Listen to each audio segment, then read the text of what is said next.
Hi, I'm Kenyatta James. I'm going to be one of the panelists for the Sink Down to the Seed Sown in the Heart panel discussion at FGC.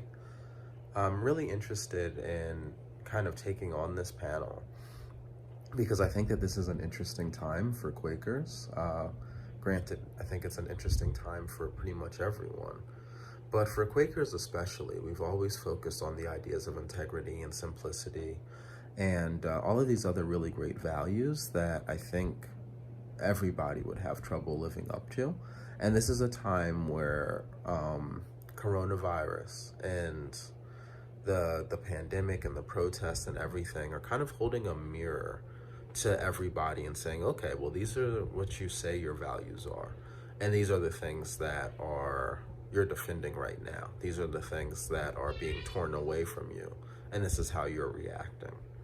And under that pressure, I think we're going to learn a lot about what Quakerism really means, what Quaker institutions really mean, how they really function, who's really leading, and whether that leading is coming from spirit or from comfort or from privilege.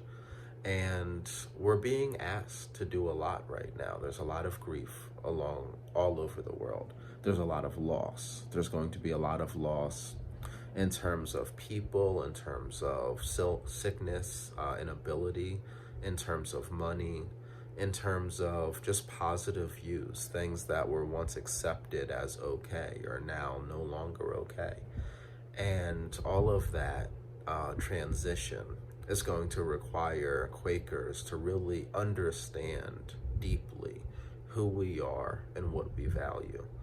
And I don't think that this is a discussion that we've been well prepared for, to be honest. I think that Quakers, as a community, have kind of struggled to be clear about this, partially because we're so dispersed, partially because there's no kind of central oversight in the Quaker community, not like the Catholic community or other religious communities.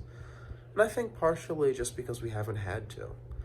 We've always kind of been able to call ourselves the good guys and go about our lives feeling relatively comfortable.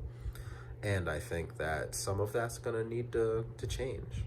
So I'm really happy to be a part of this discussion. I'm looking forward to hearing from the other panelists and from the participants about their views. I'm someone where, if you know me, you probably know me from some of the work I've done around racism in the Philadelphia area, or some of the work that I've done around racism, voting rights, or other similar work at the American Friends Service Committee. So I've been involved in these types of conversations for a while, but I feel like this is a really good opportunity for us as a community to take that conversation to the next level.